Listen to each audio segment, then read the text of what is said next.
Welcome to Zisodel TV.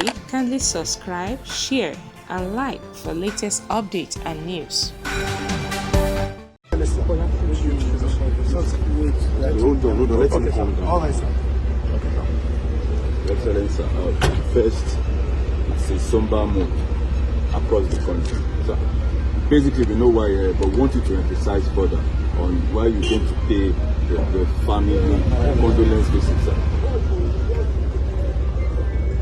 Yes, we are here, the government, under my leadership, government of Ondo State, on behalf of the Ondo people of Ondo State, to pay a condolence visit to the immediate and extended family of our former governor, Akeredolu,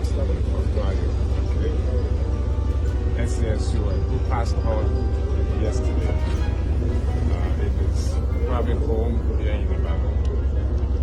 Yes, we have to do this because he has always been our leader, a courageous one for that matter, one who has governed Ondo State the last 6.5 to 7 years with great courage and with so many legacies that he has left behind. He's an exemplary leader, a courageous one, a leader that believes in fairness, equity, and justice.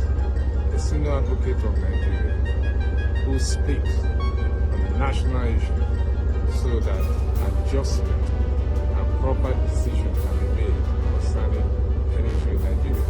So he's known for that as an activist. Today he's no more. We have to pay him that respect by coming to the family to condole with them, to commiserate with them. And we have done that.